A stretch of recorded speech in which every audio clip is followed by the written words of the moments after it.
Hello, my friends. Jay Todd here. I've caught up with Alan Feldman, Executive Vice President of MGM Resorts, and we're here at the Global Gaming Expo. Just come out of a session on state-to-state regulation versus federal regulation. Mr. Feldman, thank you so much for coming on, and I appreciate your insight in this subject.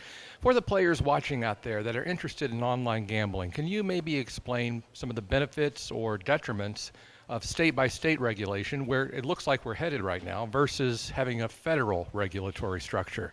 Well, the state-by-state model, the impact to the players really only has to do with whether the players are going to be moving around state by state. Because if a player is resident in a state, then they're going to play by the rules of those states. If they move around and they start going to or have business in or regularly, they may even live in a couple of states, then they may encounter a circumstance where the rules where you live during the winter are different than the rules where you live during the summer. But other than that, there won't be a huge difference, particularly if someone is resident in a state year-round and that's where they play, they're going to get very accustomed to that.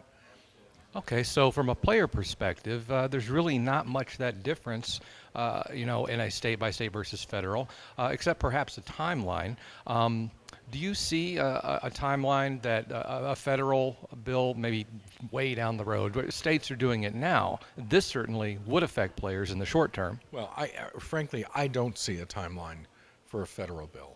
I mean, I think that the chances are so minimal that I just don't see it as being realistic.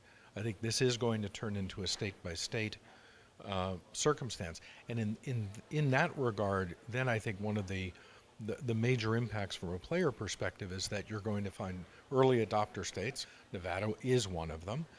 They're going to be up and running. So if you are, just sake of discussion, if you live in Pennsylvania but you work in New Jersey, you may be in one state that doesn't allow this activity and go to another state that does. And so you've got to be mindful of where you're going to play, because you can only play where it's legal. And that's sort of what a federal bill might have helped to facilitate a more smooth timeline across the states.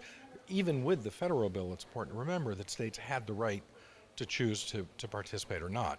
So there was still always going to be a certain level of state decision-making in this, one way or another.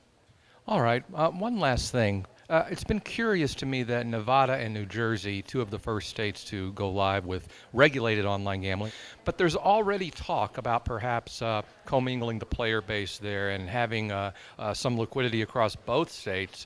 This would, of course, perhaps force the federal government to take a look at this. Is there any truth to this, or does this thing have any feet? Well, I don't know that I would agree that states compacting automatically forces the federal government to do anything. I think that we've seen that very little can force the federal government, at least our federal government, to do much of anything, up to and including economic disaster. That doesn't seem to be able to cause them to do anything.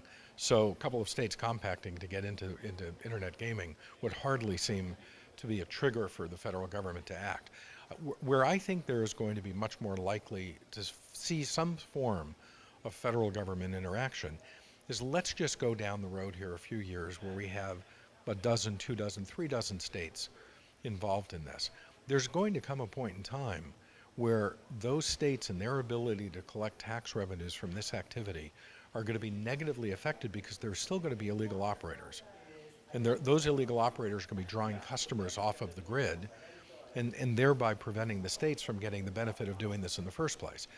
Now the state is the harmed party. And I think when that happens, that's when you're going to see the possibility of states taking action, or U.S. attorneys, the federal representatives within those states, taking action on behalf of the state to go get their money. And that's where I sort of see the likelihood of federal action. But I think that there's a window here for the federal government to establish a broad standard, and I think that it's quite clear I believe anyway, that they're not going to do that. And so we'll end up with states making their own decisions. Wow, I was so encouraged up to this point. But thank you for your candor very much. It's very enlightening. Now I feel like I have a much firmer grasp on where this is going. Mr. Feldman, thank you so very much for coming on. Thank you.